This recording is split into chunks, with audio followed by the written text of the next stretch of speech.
In 1977, Father Giuseppe was back in Italy for holidays. His joy in hugging his 94-year-old mother was immense. She obviously complained, as in the past, that her son didn't seem to dedicate much of his time to her. After the classic 3 months of rest, so to speak, he left for Kalongo. Shortly afterwards, he received the news that his mother was not well.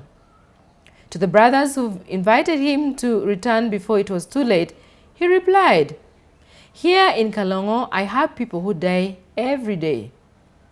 Mom has already reached her age. She will be the first to understand." And on November 13, 1977, Mother Palmira died. Her death caused Father Giuseppe deep pain, but he accepted it like any son who knew he had to be separated one day or another from the one who had given him his life. He consoled himself thinking of his mother in the light of God, united with his father. Of one thing he was certain: one day I will see her in heaven.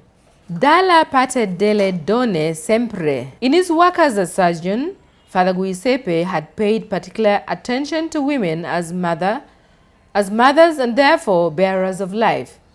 He knew that those mothers were capable of all kinds of heroism to ensure that their children or their child had the right to be born and to live. When he visited them, he did so with absolute respect for their privacy. Of course, even in the work of the great doctor of their Choli, there were failings, but he was the first to record them and to suffer from them with only one purpose: to prevent them from happening again. He knew that life was always a gift, the miracle of a breath, an instant of distraction, a complication, and one would be the cause of its loss. It was always so painful for him to see a mother die after having given birth to a child. In his medical service, particularly in surgery and in his medical and gynecology, he was dealing with nuns, mothers, nurses, and students. His relationship with them was always free and positive, no sterile distances, but a closeness inhabited by his belonging to someone else, by his being consecrated. With the passing of the years, he showed that he had acquired a great inner freedom that was translated into a serene and engaging relationship with women in the service of the mission. The testimony of Dr. Giuliano Rizzardini and his wife of Protestant religion is beautiful. Father Giuseppe had, according to what the gospel says, the transparency and purity of a child. All were like his brothers and sisters. That's how he treated them all. Arriving at the lunch, tired after hours of surgery, and after the prayers before meals, Father sitting at the table, says Dr. Belloni, Father Giuseppe looked around to make sure that nothing was missing. To those present, often the cook forgot a cutlery, a glass, a napkin. He would take that was necessary from the cupboard, take it with a smile to those who were missing, and then sit down. He was the first to give up his place if there was shortage of one, and with the guests he was particularly attentive because they were sacred. Not only did he carry their suitcases, but when the rest of the community took off, which was often the case, he remained to talk with them, even after strenuous hours in the operating theater. He collected the remaining pieces of bread and cleared the table up precisely because he was attentive to people. It became normal for him to be delicate, human, and friendly. It was precisely these spontaneous gestures of attention towards all that made a way into the hearts of Africans, and not only of Africans who arrived in Kalongo. He considered all of them as his brothers and sisters, testifies a catechist. On a normal day in the life of Father Giuseppe, a standard day, what was Father Giuseppe's typical day? He woke up early, as everyone else in Africa, to take advantage of the coolest moments of the day. He went to church for meditation and Mass, always celebrated with assiduousness and concentration. It was the important moment of the day dedicated to renewing his encounter with Christ. Risen and alive in the community, his listening to and meditating on the Word of God nourished his communion with God and the confreres and the sisters of the community.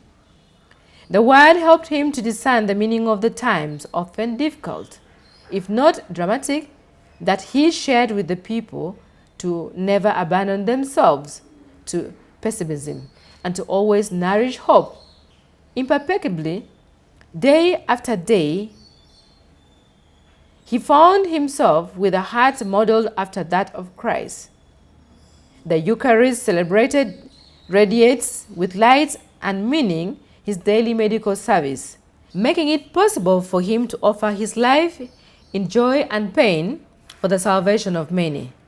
How would he not have spoken of God's love during the celebration of the Eucharist and encouraged people to love one another and above all, to care for the sick, the poor and the weak? Convinced that medical practice and evangelization were wonderfully well combined in him, after breakfast at 7:30, he was already in hospital very punctually, either for operations or for visits to wards. His arrival at the ward was marked by an affectionate greeting to all, always warmly reciprocated. Seeing Father Giuseppe again instilled confidence in everyone. Before dinner, he always took an adequate time for prayer. After eating, he spent time with his confreres for a bit of recreation or visit the doctors in their little cottages. He loved and considered it an obligation to keep in touch with those whom Providence had given him the opportunity to meet and who were supporting his work. Late in the evening, in the long nights, a small light always gleamed in a room of the hospital. It was when he took advantage of the quietness of the night to take care of the administration. His reports were always precise and punctual, but above all, to respond to the people who responded with him and to the support groups. He sent many letters to friends and charities. He was grateful for every offer, small or large, and very prudent and rigorous in administering it. Before his night's sleep, the rosary was obligatory. Reciting it while walking under God's starry sky with the stars of the magical African sky is something else, he wrote to a friend. The hours remaining for him to rest were very few. Once in heaven, I will have all the time I need to rest, he used to say. How did Father Giuseppe manage to sustain such a rhythm of work? What was surprising was not only the amount of work he managed to do, but the way in which he did it. He found he could also be delicate towards animals. Don Donini says, after lunch, Father Giuseppe would take the leftovers to the kitchen and the dog, to the kitten and the dog, as if it didn't have enough work already. And that was really something. But the real Ambrosoli had not yet fully emerged. One had to wait and look at him while he was making the credible gesture of blowing on the soup plate as if the food were still hot. We continue from there next time. The servant of God, Father Joseph.